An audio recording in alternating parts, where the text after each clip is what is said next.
All right. Welcome back to Outside the Lines. Join with me as my guest here, Julius. Won't bother butchering the last name. Go ahead and introduce No yourself problem. and give me a kind of a quick introduction here. Sure. Well, first of all, thanks very much, Emma, for having me on. I really appreciate it. So my name is Julius van Rooyen. I'm a real estate investor, redeveloper down in Southwest Florida in the Cape Coral area. And I just started in March of 2020. So I've had this business for about a year and a half, and we mainly do flips. So Okay. we've bought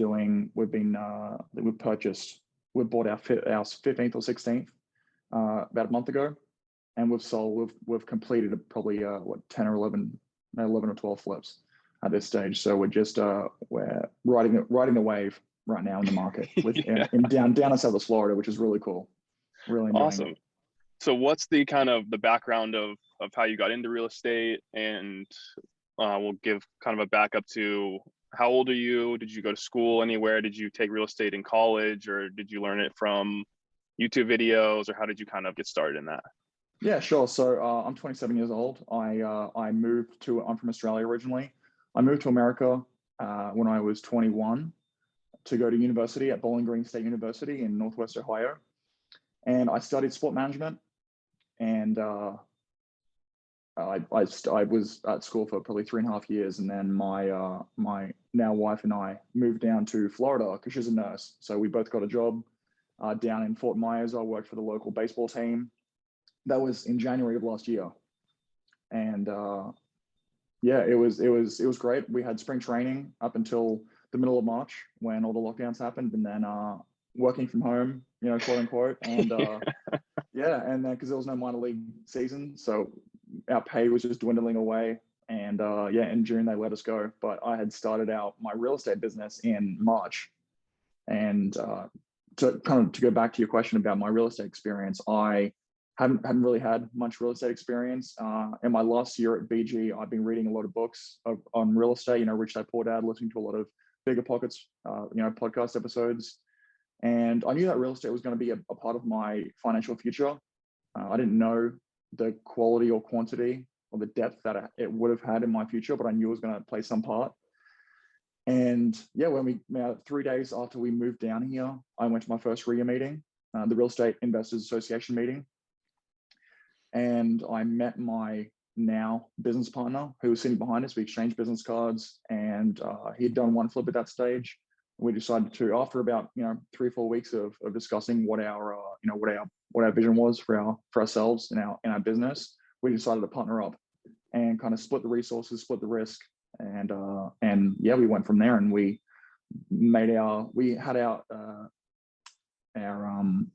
business agreement in February, and I started Hamish Homes, my business, in March. Then we bought our first flip in April, and then for the whole of 2020 we bought one property to flip per month, and then 2021 all the market just went on steroids, and then the demand was huge and the supply was low, so it was really difficult. Our flips were getting delayed 2 or 3 months just because of the supply and the permits and all that kind of stuff. It was kind of a headache. And now we're averaging every 6 to 8 weeks buying properties, but we're still having a really good time. But yeah, almost no real estate experience besides just educating myself, and then just jumping into it. Just hearing that, there's people who are will think you're crazy for even just starting that and going into that. So Yeah. I mean, what's the like you? It's one of those things where I kind of just randomly picked up a book one day or heard it on a podcast of oh, this is real estate or investing is the way I should be doing things. How did you did someone introduce you to a podcast, or did someone give you a book? How did that kind of start out? Yeah, so it was actually my mom. My mother told me to read Rich Dad Poor Dad. It was, I don't know how many, it was in 20, I don't know, it was 3 years ago, something like that. My mom told me to read Rich Dad Poor Dad. No idea what it was. And I read it. And then from then it was done. And I read probably, that was at the beginning of the summer. And then the rest of the summer, for the 3 months, I probably read 10, 12 books on real estate and business. And that just got me, addicted to real estate. And yeah, well, actually, so my parents were real estate investors growing up. They had, I think it was about 14 units in total of small multifamily and single family homes. And I I didn't really know that much about their business growing up. But I actually bought when I was 20 years old. I didn't realize that I was a real estate investor, but so I was in the Australian Army when I graduated high school, and I deployed to Afghanistan. And with my wartime money, I bought a house when I got back at 20 years old. And that was just in the back of my mind. It was rented out, everything was paid for, and then that had appreciated in value. And so I never really knew that I was a real estate investor. And then for my first couple of flips, I sold that house, and then the profits from that went into funding a lot of the first couple of flips that we had, just to kind of build momentum. But yeah, that's really how it got started. My mom just told me about. I'm not sure how much she's read of it or how much she knew, but she introduced me to Rich Dad Poor Dad, and that's where it started, and just exploded from there. That's just the gateway of anyone who's that's the gateway drug. That is the gateway Yeah. drug of all the real estate resources. It's the one-stop shop. You have to read that, or you're not actually a real estate investor. What it seems like. Every person you talk to has heard of the book, or they know about it. So yeah, exactly. I have no idea. I've met dozens, maybe hundreds of real estate investors in the past year and a half, and no one that I've met doesn't know. There's not one person that doesn't know or hasn't read Rich Dad Poor Dad, as you said. Exactly. It's a staple. It has to be. So what's my next question, going off of the back of how you just got started last year it was. So what's the mentality that you had to go ahead and go to a meeting and then just immediately partner up with someone in the back of your, like, how come you didn't go on your own, or how come you decided to pick that person to partner with?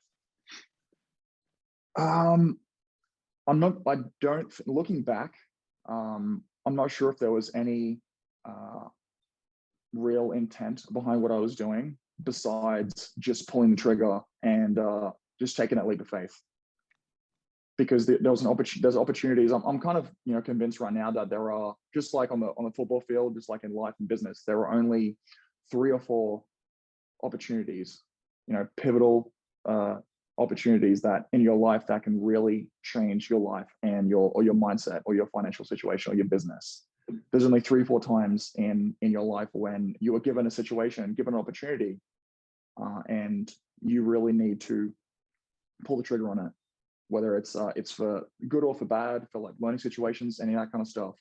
And that was kind of what I thought was a really good opportunity for me to either succeed straight away or not succeed straight away, but learn a lot. But I knew that was one of the 3 or 4 opportunities that I will have in my life that I needed to take a leap of faith and just know that it was going to work out. I had no other opportunity, no plan B, but it had to work out because that was what I needed to commit to for that, pivotal lifestyle choice, I guess. Yeah. So what was the kind of thought process when it came to breaking down the risk aspect of it? Were you putting all your eggs in one basket? Was this the majority of yours and your wife's savings account? How did that look on the personal side, if you don't mind? For the first couple flips? Yeah. Yeah. So that was in terms of the risk. So I was getting into real estate when the lockdowns happened. Lenders weren't really lending anything, or if they were, it was the interest rates were really high because no one just had any idea. They were just kind of holding their wealth and not lending it to different real estate investors. And I was speaking to other brokers, agents, other real estate investors in the area when I was getting into it, not knowing what I know now. And they, it was doom and gloom. They thought it was 2008 all over again. And people were, because all the lockdowns happening, people who own restaurants were like losing money hand over fist. And they said, run away from real estate, don't do it yet. And there's a Warren Buffett quote saying, be greedy when others are fearful and fearful when others are greedy. And I just thought straight away, I was like, shit, everyone's running away from real estate right now. Like there's gonna be no one there to buy the houses. It's go time. So, yeah, exactly. So that was kind of, I am a pretty risky person. Just, I'm 27 years old. I don't really have, in terms of my net worth, I don't really have much to lose when I started. So, and if I did lose something, then I would have decades to bring it back. So I was a lot more risky when I started. I'm probably still pretty risk heavy. And it was all of our eggs in one basket. As I told you, I sold the my rental property in Australia, and the proceeds came over here, and that funded, you know, one or two of our flips. And then I, you know, reached out to family members, reached out to, you know, friends, neighbors. I was posting on social media and people, and that's really what has funded everything since then, is people seeing what we're doing, people trusting us, and people knowing what we do. And we, in terms of like a risk factor, we do diversify in the different classes. So we do buy lower $200,000 properties. We buy middle $500,000 properties. We buy high-end $1 million properties. So that is, it may sound silly, but that is diversified, or for us anyway. So yeah, I'm not sure if that answers your question, but it's, yeah, we were pretty risky going into it in the first couple. As I said, you know, we were committing into the first couple of flips. We was committing. We were either gonna win or we were gonna learn, and that's just that's our mindset with the whole thing. That kind of leads me into the next part of it. Is, do you have any intention of going back to working in sports management, or how do you kind of think about that? And do you like the lifestyle you're building in real estate only, or do you want to have any urge to go back? I have no intention to go back to anything besides what I'm doing right now. I love what I'm doing right now. It's amazing. I'm working more hours, but they're my hours, and my effort is going directly towards my net worth and providing for my family. You know, it's the nothing against, you know, W-2 or 9-to-5 people. Yeah, I just can't, you know, listen to someone, and I can't work. I can't put in, especially in a baseball, in a home week, you know, 70-hour weeks during the season, like on a home stretch. I can't be selling ticket packages, and I can't sell, you know, $15,000, let's say hypothetically, I can't sell $15,000 worth of ticket packages or seats, and then only get, you know, like a $500 commission from that. Like, woo, you know, like why can't if I just start the business myself, it may be a smaller pie, but I'm getting 100% of the pie, kind of thing. And I have all the confidence in the world that in myself and my business partner and where we are right now in our business. And you couldn't pay me enough. I tried to put a number on it about 6 months ago on my annual salary, and you couldn't pay me enough. It would probably be in the range of like $200,000 to $300,000 a year that I would go back to a W-2 job. And even then, I would probably just quit and come back to working in my own business in real estate, just because it's the freedom. The most valuable asset, obviously, in your life is time. Money you can get back. Time, you can never get time back. And working for someone else from 20 to 50, 20 to 60, saving up $1 million to retire, it scares the life out of me. I can't do that. I'd rather risk it all in the beginning, just for a chance of, you know, relying on myself and being my own provider. You can, like you said, you can always go back and get a job. Yeah. I mean, we're both around the same age here. I'm 26, you're 27. So, I mean, we could, again, fail for the next 3 to 5 years and still be just fine and go get another job. Yeah. So there's a I think it's a Mark Cuban quote. It may not be Mark. I think it's Mark Cuban. It says the only difference between a winner and a loser is a winner tries one more time. And that's exactly what you're talking about. It's like I can fail for 30 years, but on the 31st year, I'm gonna hit it big.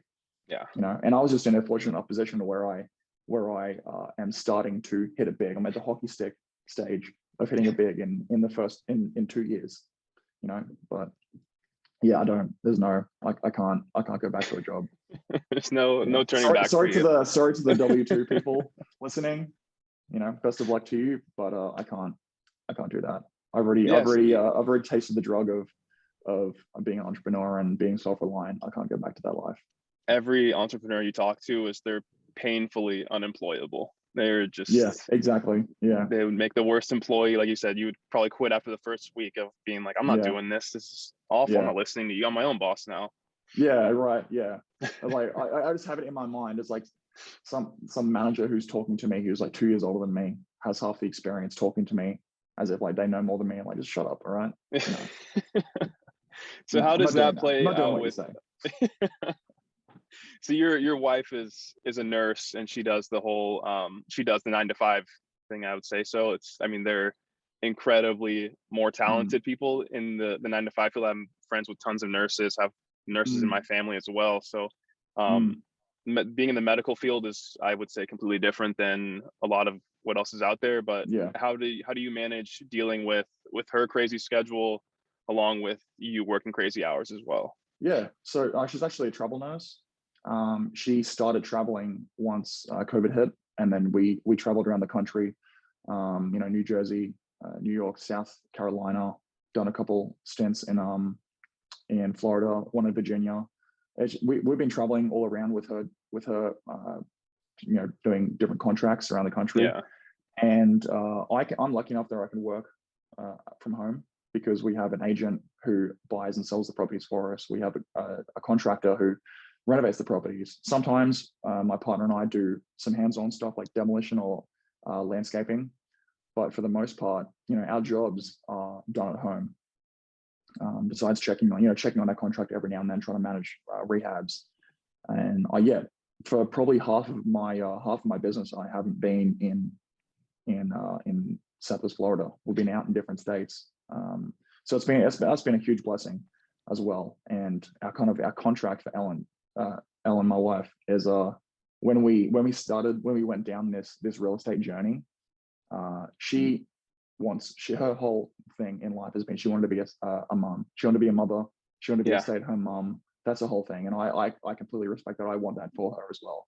And I said, for me to start this business up, because travel nurses make a fair bit of money, as Very, opposed very to lucrative. staff nursing. Yeah. So my contract with my wife was you'd be a travel nurse and work and pay the bills for the first 5 years, just so I can get this business rolling, so I can maintain momentum and bring in this passive income to support us financially. So you have the first 5 years to do that, and then I have the last 65 years. That was our contract. I was like, so if you're okay with that, then I'm gonna do everything that I can in my power to build up this business in 5 years, so we can live our life. That not a lot of people have the luxury to do. So she was happy with that contract. So yeah, we're a year and a half in right now. So that's so that's how we awesome. kind of juggle it, is that we have this contract between us that she needs to work contracts every year for 5 years, and then she's off taking care of the kids. So That's so cool. That never really hear about like actual contracts or at least kind of verbal agreements, things like that between a husband and wife team, especially when it comes to investing and real estate stuff like that, because people's risk tolerances are so off the wall and so very different. So it's good to see that you guys are a team, very much so, and have a very good idea of where you guys want to be. Without her. Not all. Yep. See, that's the backbone of every strong man is a stronger woman behind him. Exactly. Yeah. So what's the biggest thing for me now was getting into, you talk about your investments in Florida there. Do you have any investments that are out of state, or are you guys local to that Fort Myers area?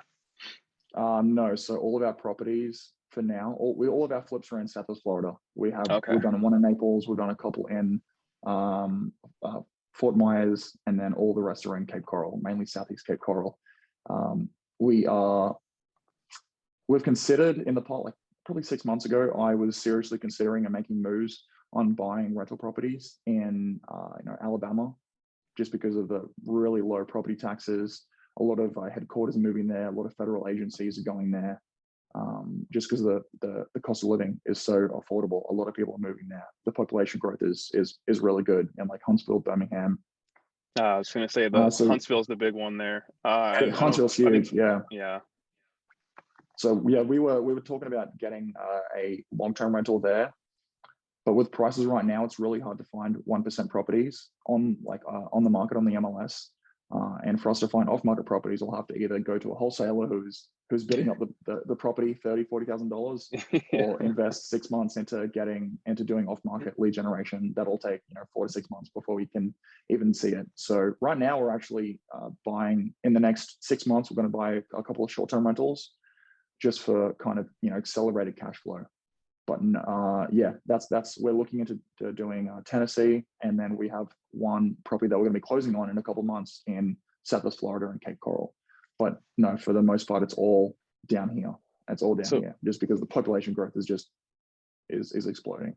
I've seen I know the big one that stood out was the Jacksonville markets going insane. Mm, People moving there hand over fist, and with yeah, everyone leaving New York and mm, California, Florida is another good option for people to get that's down there. great. Yeah, it's great. It's amazing, and we love it. We love everyone coming down here. It's the obviously not just the the value of the property appreciations are going up, but yeah, I think people are you know realizing with expenses, people are seeing that the taxes down here, it's a lot more affordable and livable down here. You can buy a really good property for $300,000. You can buy a good property for $400,000, and in California and New York, you can barely find a condo either for $2,000 a month or buying it for like six, seven, $800,000.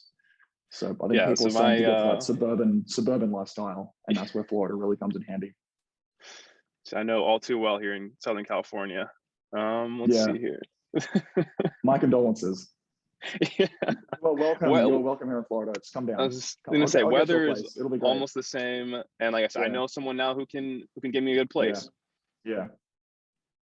Okay, so does your business partner have the same kind of aspirations to stay local, or do you guys? I know you mentioned short-term rentals in Tennessee. Was that going to be in the Gatlinburg area, Yeah, or yeah, we where? were considering Gatlin because I think Gatlinburg's the number one area right now, the Smoky Mountain area. That's only been I've only been realizing this in terms of making moves in the last few weeks. But that's more of the passive side of our business, and that's just going to be personally between my wife and I. And then the active business, the flipping, is going to be between my business partner and I. And then he has his own rentals. I think he has a couple of rentals in Wisconsin or Minnesota. And then he has a couple of rentals down here as well. But that's on his own personal side. And then our rental is going to be on our personal side. And then the active business is between us. But Okay, yeah, he's the same thing with his active business. It's just staying local, just because of the migration patterns that are happening and the population increases. So in the next couple of years, we'll probably hit a million people in the area. Now we're at 800,000. So it's huge. We have no intent on going anywhere just because of how successful our business has been right now. It may change a couple of years from now. 1, 2, 5 years from now, we have no idea what's going to happen. But for right now, our intention is to stay in the Cape Coral area just because of, as I said, the appreciation and the people flocking down here. It would be irresponsible for us to do anything else. that sounds like you guys have it kind of nailed down too. Like you said, just Mm, kind of keeping everything active, just between you two, and then mm. when you want to do the more of the passive stuff and buy and hold, you're going and doing that in your name and with your wife on the side there. Do Yeah, you have yeah, of any course. other intentions of leaving I mean, you said you love flipping, and you're the businessman right there. So do you have any intentions of going more into the buy and hold side to do as a full-time thing, or do you want to keep flipping day to day and keep doing that grind, so to speak? It again, it like really depends on the market cycle that we're in. Right now, it's a really good time to flip. But yeah, I don't see right now. It's a day by day thing, just because of how markets can change.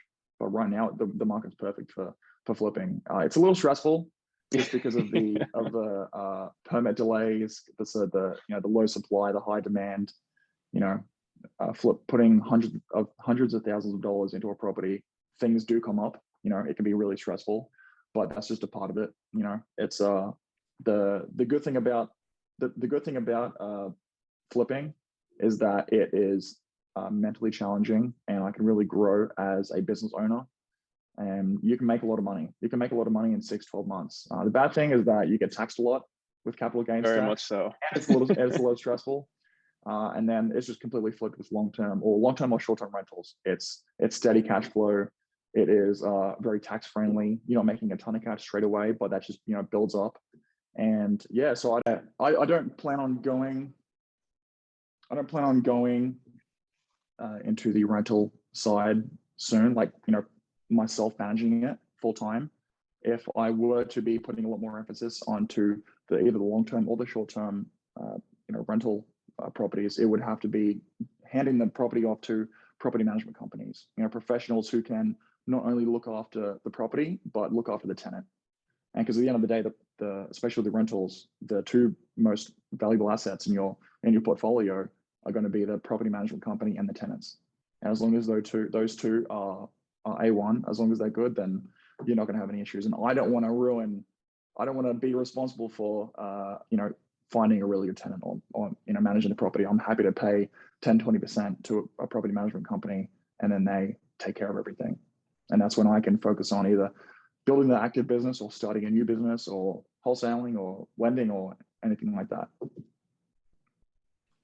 So it does sound like you've given a little bit more thought to the after effects of flipping and everything like that. So what would, I know people talk about lending. It seems like the most, I guess, passive way to really experience the real estate sector is just kind of doing what I'm sure a lot of people at those RIAs do, is they go get some hard money lender or some private capital. Have you thought about being on that side of things? What's the benefit to that side, or what's the kind of advantage of that and moving out of the day-to-day flip world? Yeah, I have definitely thought of that.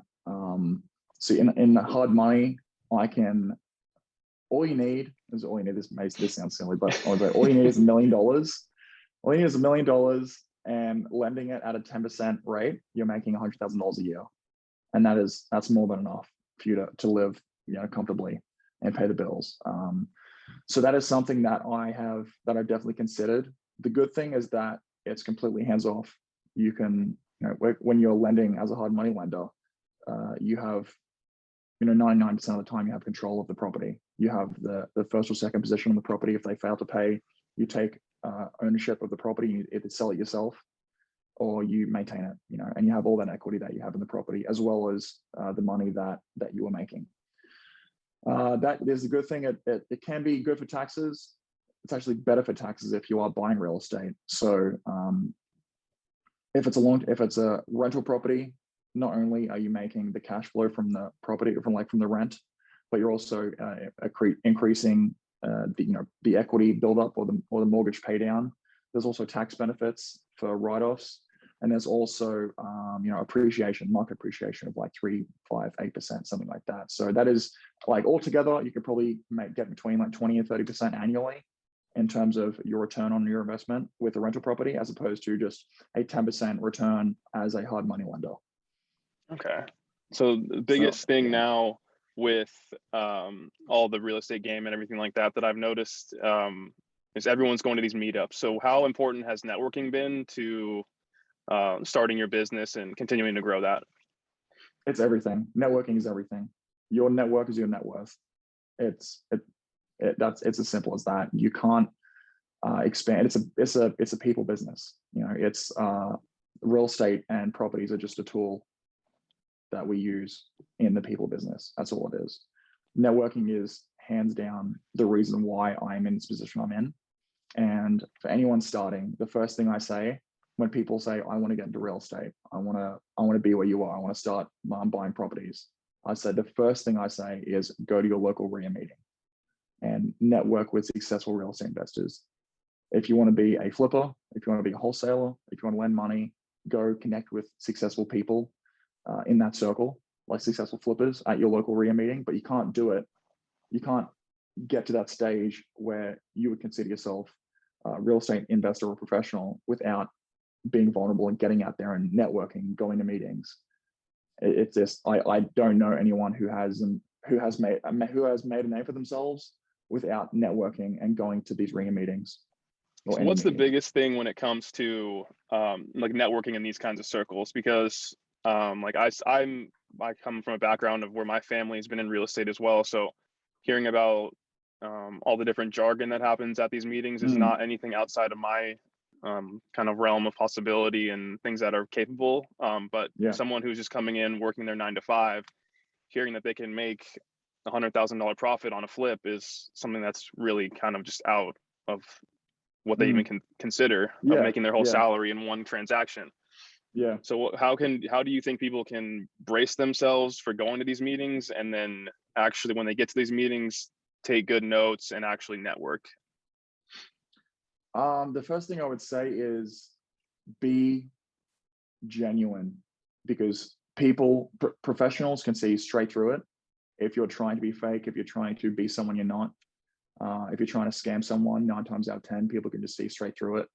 So, and they're not going to work with you again. And, you know, word of mouth comes out, and in a small community, like a community and a small local regional group of, let's say 50 people, if you intentionally or unintentionally screw someone over, if you have bad intentions, if you're not being genuine, you can pretty much consider yourself done in that real estate circle. So be genuine, and just try to offer as much value as possible. And when you were talking about the mentality between, you know, working a 9-to-5 job, making $100,000 a year in salary, and then putting, you know, 100 hours into the flipping process and making 100 grand, you know, it's just a complete mindset shift. And you can only change that mindset if you're around successful people who have done it in the past, asking them, you know, to be their best friend. So it's really about changing mindset from changing your mindset from I wish I could be in that position to what would I be doing if I was in that position? What would a millionaire, successful real estate investor be doing if they were in this position? How would they be branding themselves? How would they be networking? How would they be communicating? And that's when you just replicate that to yourself. Not so much fake it till you make it, but just have the mindset change of, this is who I'm going to be. This is who I'm going to consider myself as, and I need to start acting like it, acting like a real estate professional. And then just action, just daily action. It's something that I do in my business is that what is the one thing I can do today that I can help improve my business, whether it's a social media post, whether it's an interview, talking to someone about a flip that we have going on.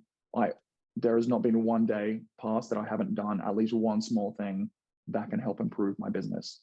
So it's just small incremental steps, you know, improving yourself 1% every single day and stacking those days until you're hitting, you know, a couple of years from now, your net worth is in, you know, 6-7 figures. And you had no idea that was possible when you were working as as a server at Applebee's or something like that, hypothetically. Yeah. So it's just all about being vulnerable and being genuine. And you're not going to know everything. Okay, going to your first meeting, no one knows everything their first meeting. No one knows anything their first meeting.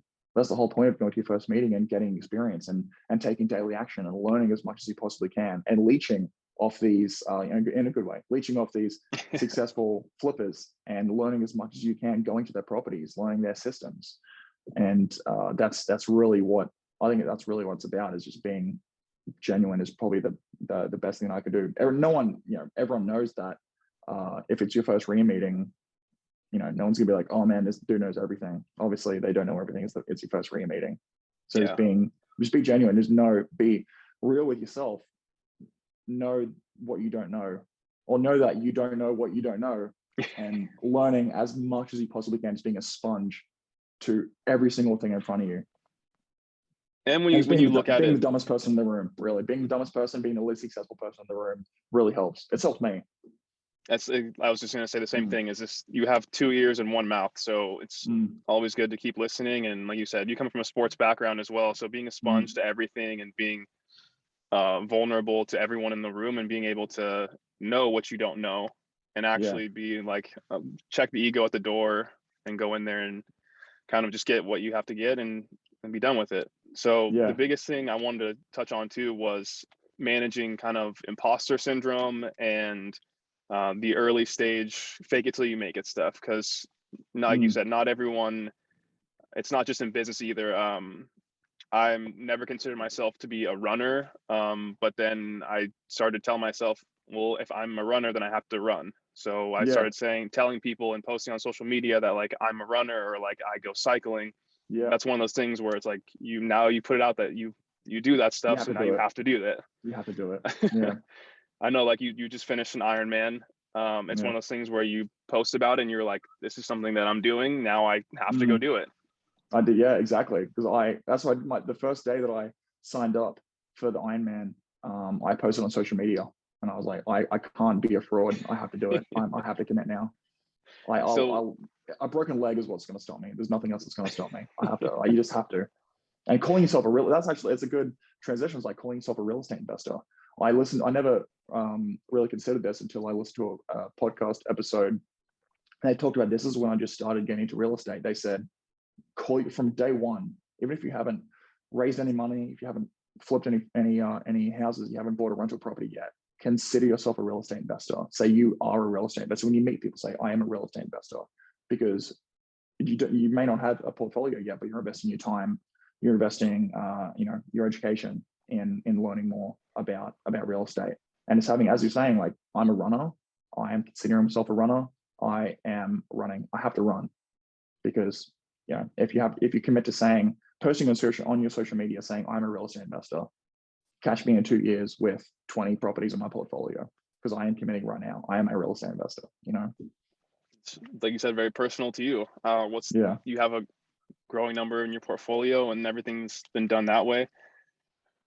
What was the biggest thing for you when it comes to this mentality of getting into real estate, of saying, okay, now I actually have to go out and put in the work?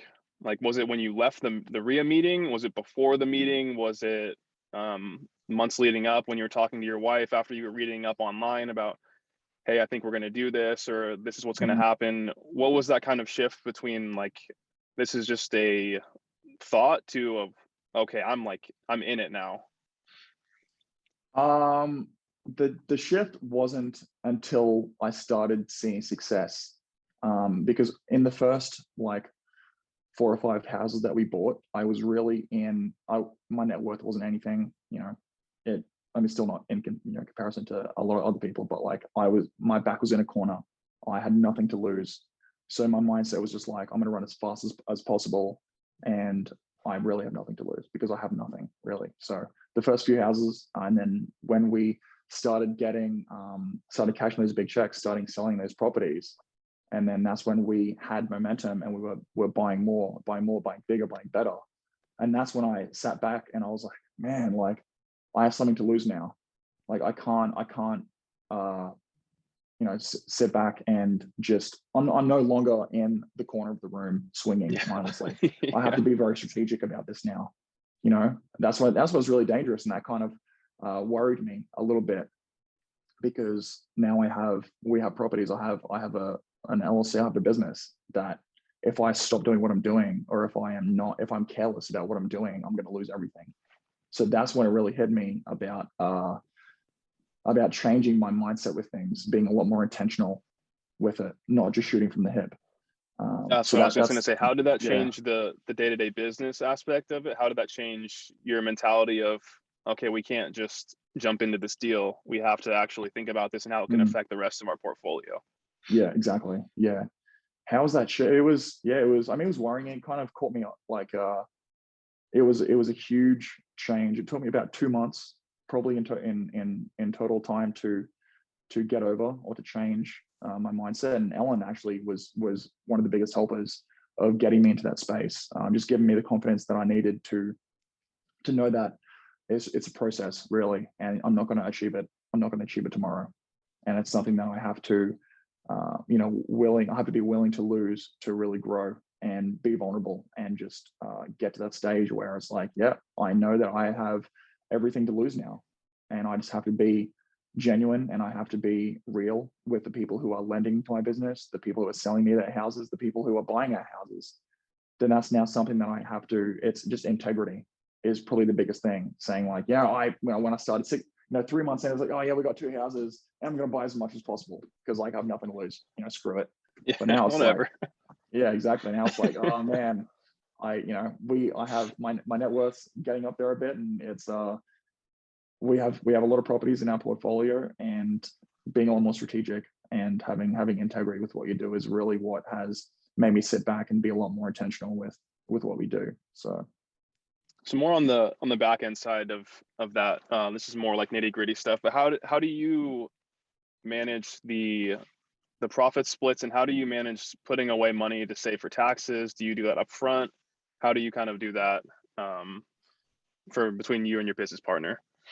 Yeah, so we have an accountant. We have a shared accountant with the businesses, because we have our own separate LLCs, and then the company that buys all of the flips are owned by our LLCs, 50-50 by LLCs. So yeah, it's real. I don't really know that much about taxes. I actually bought a book, Tax-Free Wealth by Tom Wheelwright. It's right in front of me now. So I'm going to be reading that in the next couple of months about knowing more about the tax system, even though it's ever changing. Yeah, we do pay professionals handsomely to take care of that for us, because I don't want to waste time in learning everything in the tax system, because it's just going to stress me out and it's going to be exhausting. But we do, yeah, from day one, we've had a 50-50 mindset with he finds the properties and he manages the project, and then I network, I raise money, I bring business in, and that's how we've handled it since day one. It's been great. But yeah, what I are love the to hear nitty-gritty that stuff too. were you referring to? That was just one of that led me into the next question here of how did you, I love hearing about business partners complementing each other, and how do you guys raise money on every flip you do, or how do you guys determine when you're going to raise money? So this is kind of where the stress comes in. So we determine how much money we need to raise based on the property that we're under contract on. So as an example, yeah, it's super stressful. It's not like a pool of money. We can't raise like a REIT, like a real estate, a trust, or a big pool of fund or anything like that, and then buy the property, because then people wouldn't be, the lenders who lend on our properties, they get second position on the mortgage of the house. So if we don't pay, they can just foreclose and take the property. And that can't happen when it's a pool of money. And the edge that we have is that we give them the mortgage on the house as security. So what happens, as an example, with most of our properties, is that we go under contract on a place, and we have a HUD money lender who does 85% of cost, and then the 15% that's left over, plus 6 months of holding costs, plus insurance, interest, all that kind of stuff, is where we get our lender, the private lender, to fund the gap funding. And then let's just say, my business partner is going to call me and is like, hey man, we're under contract in this place. Here are all the details. You have 10 days, because the inspection period is up in, let's say hypothetically it's up in 10 days. He's like, you have 10 days to find $200,000. And that's when I'm like, all right, cool. So that's when I start working, 14 hours a day, sending emails, making calls, social media posts, reaching out to family, friends, and associates and neighbors and people who know, other investors, people who know what we're doing, just scraping together the 200 grand, and like hypothetically. And yeah, that's in my timeline, that's what it is. So it's really cut and dry in terms of the number that I need to raise and the days that I need to raise it by. And there's only been one or two properties that I haven't been able to raise, or we haven't been able to raise the money. So that's been pretty good, especially with me moving to the country, me not really having any roots, just moving down to a different state where I didn't really know anyone. So how did you kind of put together that Rolodex of people? What's your normal means of reaching out to people? How I put together the contacts is just networking, and posting on social media, posting our success on social media, telling family and friends what we were doing, and then they were being curious. And if they're making 6% on the stock market, and I offer them 6% on the stock market with no security, and I offer them a 10% in real estate with security, then, and it's a short 6-month loan, then they obviously, it makes more sense numbers wise to invest with me. Yeah, it's a no-brainer. Yeah, exactly. And sorry, I was thinking about the other answer. What was that question? Sorry. Oh, just how did you go about being able to put together that kind of Rolodex of people? And kind of pulling that, even how much has social media been a driver in your success to raise that kind of money that quickly? Yeah, it's been huge. So networking has been the biggest thing, was what the answer to that question was. Networking has been by far the biggest thing. Talking to other investors, especially in a market like this, where it's really hard to find really good, profitable flips. Other investors are looking at me saying they want to get it on our deals. They want to lend us money. They want to be a joint venture and partner with us on our properties, because they can't find anything. And so we have more resources to find more deals, because we know that there's going to be people with money who can't find their own deals who can partner with us. So it's really about networking and finding people who have big retirement accounts, and finding people who have, who can liquidate their stocks or take a line of credit out on their stocks. And a huge thing is social media, because that's something that I am not good with. I wouldn't consider myself a good social media person. I'm just not creative. If it wasn't for my business, I probably wouldn't have social media, because I know that it's just a huge part of showing my true colors as an individual and as a real estate investor, showing them the good, the bad, and the ugly that's happening in our business. And that way you can build trust, because really it's as I said before, it's a people business, and it's all about trust. It's all about building that reliable image of myself as a real estate investor, as a professional who they can trust me with $300,000 of their retirement account that they've worked for 60 years for. So it's just about building trust, and social media is a really amazing way for you to build that persona of yourself as a trustworthy, reliable investor who you can trust your money with. So social media has been huge. Yeah, when you look at it, not even just in the real estate industry, there's across the landscape of kind of venture capital and early stage startup investing, things like that. There's been people who've been able to raise funds of $20-40 million within the span of 2 days, just by simply tweeting out. That's just how big social media matters to the landscaping of raising money. And bigger pockets is everywhere. So people are definitely constantly flowing them deals. And so when you decide to put yourself out there, that's the best way to do it. Yeah. And it's when people tweet out, like these big syndicators, they send an email blast out to people saying, we have a apartment complex that we need to raise, $10 million for, and then within 24 hours it's completely funded. And people see that and they're like, oh man, I could never do that. But these guys have been in the business for like 20 years, and they're finally getting to that stage, 20 years later, finally getting to that stage where they can raise that much money, or 10 years later, and where they can raise that much money. And then someone like me who's been in a year and a half, I'm like, oh man, I could never do that. But they were thinking the same thing when they were a year and a half into the business. So it's like there's a saying, I don't know who says it, but maybe it's Tony Robbins. I think it's Tony Robbins. You overestimate what you can achieve in 1 year, and you underestimate what you can achieve in 10 years. So it's really about stacking the days. What my adage was about, what's the one thing every day, there's one thing that I need to do to improve my business. It's about, reaching out to people, being humble and knowing what you don't know, and knowing that you have to start from humble beginnings in the first couple of years of your business, so you can build up the experience, so you can build up knowledge, so you can build trust and reliability. Because people aren't gonna send you $300,000 if you haven't done any deals yet, if you haven't done any flips. They only trust you if you have a dozen flips under your belt. Because, okay, this dude knows what he's talking about. And that's when you get to the 10, 15, 20 year stage, where you could literally be sitting on a beach in the Bahamas and tweet, I have an apartment complex in Idaho. I need to raise $10 million. Who's in? And then within a couple of days, boom, you've got it. But that's not overnight. People need to realize that it's just a consistent workflow, consistent action, knowing that it's a process, and it does build up, and it does come back to you. It definitely does come back to you. So not getting discouraged happens to everyone. It's happened to me several times.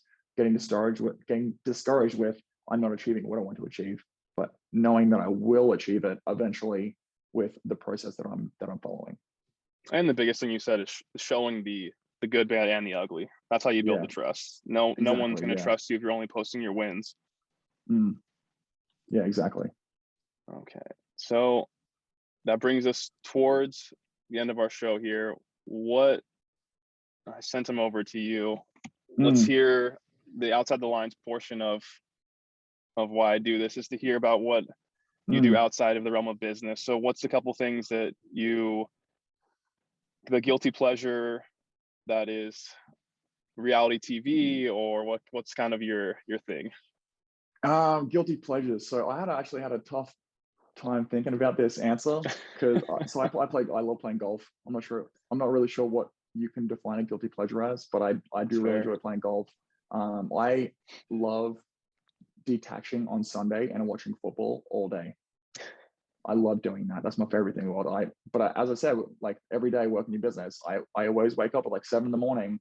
and make a social media post, do a quick video, send out an email, something like that. And then 9, 10 o'clock happens and I just completely detach and I watch pregame, and then I watch kickoff, and I watch everything until like 11 o'clock on Sunday. And I think that's probably my biggest guilty pleasure, is just detaching from the world and laying down and watching football. And that kind of like re-energizes me. It's great. But then my wife and I, we started watching Squid Game a couple weeks ago. That's been wild. Oh my God. I'm almost finished with it. I don't know. Yeah.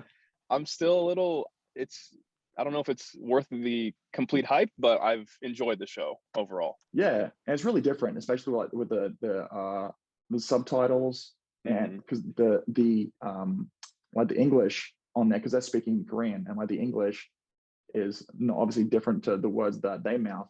Not only is that different, but the English speaking translator they use different words than the subtitles even. So yeah, everything's it's dubbed and it's different. Yeah, exactly. But yeah, no, Ellen and I, we go through every like month or so. We watch different like Netflix series, shows and stuff. We just finished Outer Banks about a week ago. Love it. And that was awesome. That was awesome. I think season 3 is coming out in the middle of next year. So yeah, it's big. My girlfriend and I are huge fans of that one too. So yeah, I totally get where you're coming from on that. Yeah. So piece of content recommendation, or just something that some tweet, or are you currently watching a show that you want to recommend to anyone, or is there an entrepreneur that's putting out a podcast that you like? Yeah. So I'm going to stay in real estate. So I'm reading a book right now. It's called Raising Capital in Real Estate, or for Real Estate. It's by Hunter Thompson. And because my job in this business is to raise money, like raise funds for our flips. And that's been really good, learning how he does it, because he's a syndicator, raises billions of dollars for apartment complexes, and learning the systems that he does in terms of like social media, does a lot of emails, and just how I'm about halfway through, maybe 2/3 of the way through right now. And just getting, golden nuggets here and there, like one golden nugget per chapter. This has been really good. So if you want to learn how to raise money, I would recommend Raising Capital by Hunter Thompson. So in terms of like real estate, where the value comes in real estate is finding money and finding deals. So finding money is from that book, and then finding deals. I just started listening to this podcast a couple months ago called Wholesale Hotline by Jamil Damji, Pace Morby, and Brent Daniels. And they're super successful wholesalers and seller financing experts, and they do a lot of off-market lead generation and deal flow. And that's been a big thing for me as well, with communicating. I think the biggest thing that I learned was communicating to different people, asking the right questions, how you can word different things to make it sound better, because I'm a very blunt person, and I need to change the way I talk to people, especially people in vulnerable situations with their money or with their house. So listening to those guys and how they can handle different sellers, different contracts, different properties and flips and wholesales and stuff has been really helpful to my business and my communication skills personally. So those are the two things that I would recommend for people. Yeah, and you look at, like you said, it's taking time you look at it as just another deal, but a lot of times that's someone's biggest investment in their entire life that they're about to get rid of. They raise their family there, their kids there, and but you look at it as just another deal. Like, because me as like, as an investor, I just look at the numbers.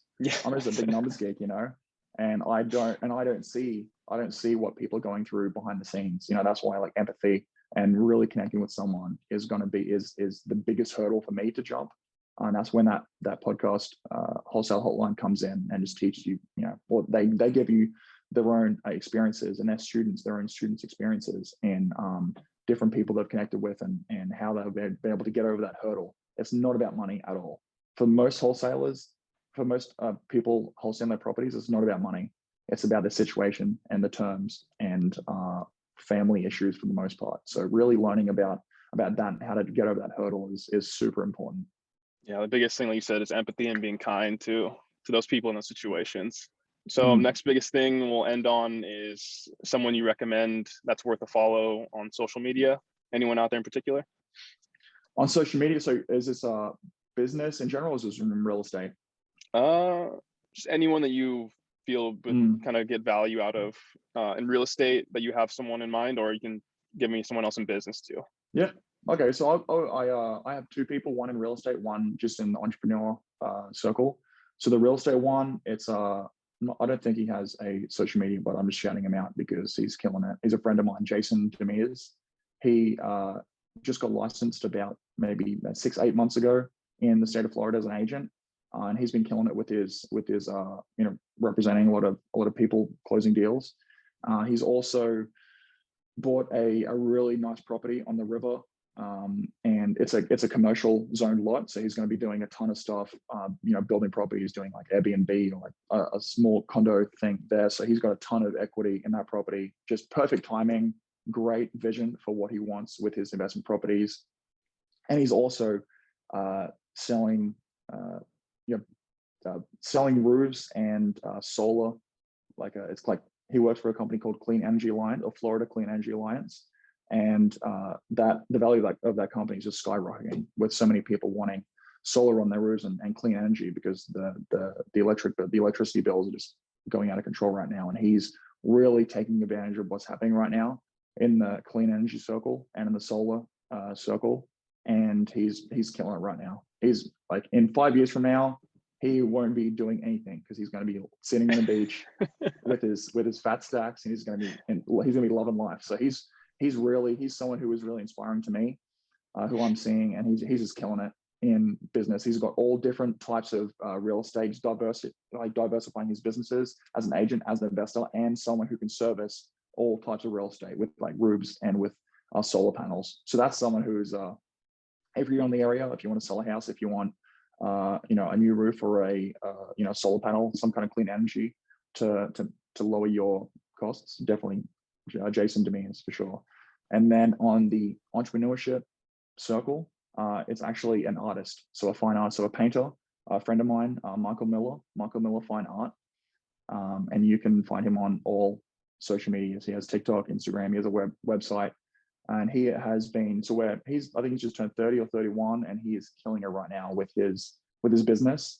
He just started about 6 or 7 years ago with his painting business, and now he's at that stage where he's just exploding. So he's going to about a dozen shows a year, and he's selling his paintings left, front, and center. They are gorgeous paintings, like Midwest themed, like farmland kind of paintings, and they're amazing. So huge fan of those. Yeah, it's amazing. So michaelmillerfineart.com or .net. Anyway, just check him out on social media. Michael Miller Fine Art. And yeah, how a lot of his social media is interesting because he's not focusing so much on the art.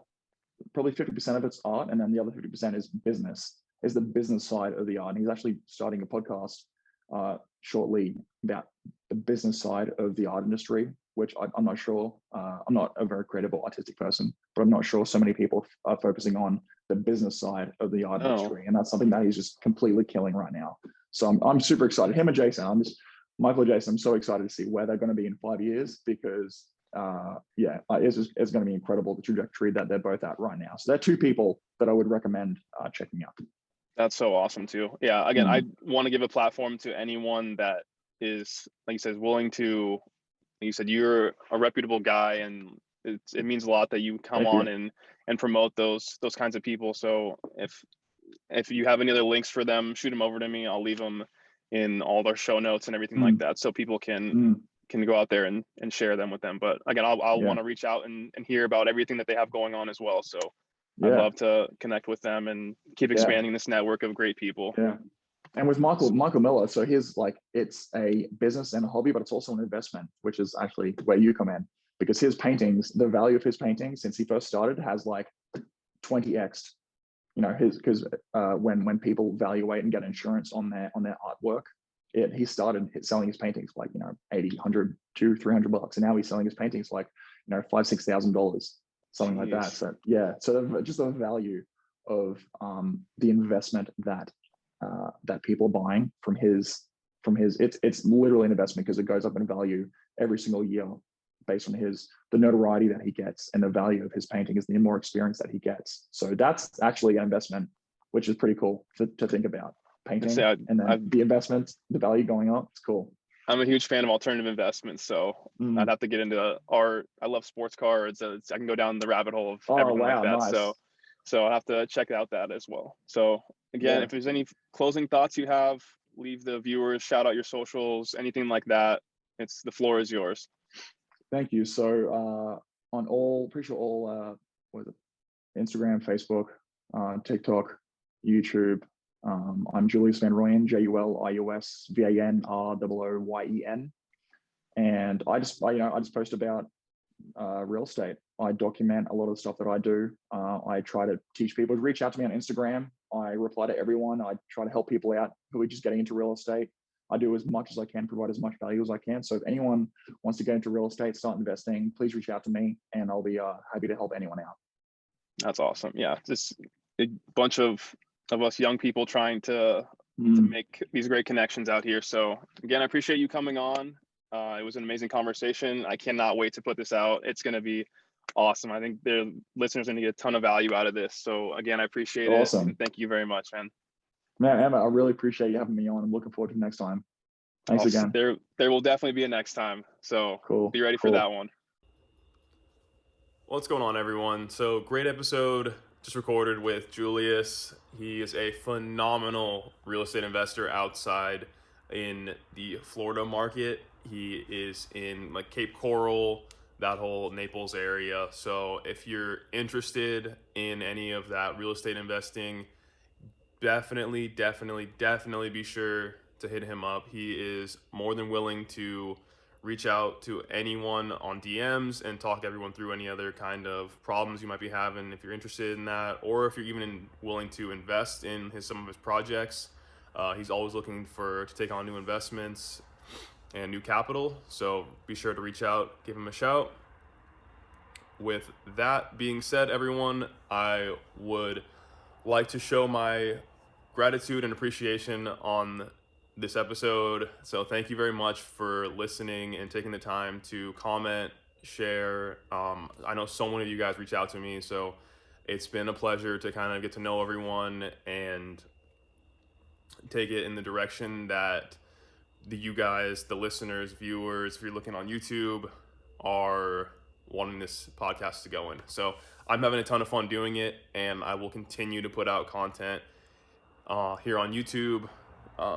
Definitely check out my TikTok. I'm starting to post more of my short kind of clips over there on anything I have going on in terms of business ideas or whether that's other investing stuff. So again, I appreciate you guys listening to the show, and I cannot wait to put out this week's episode with Julius.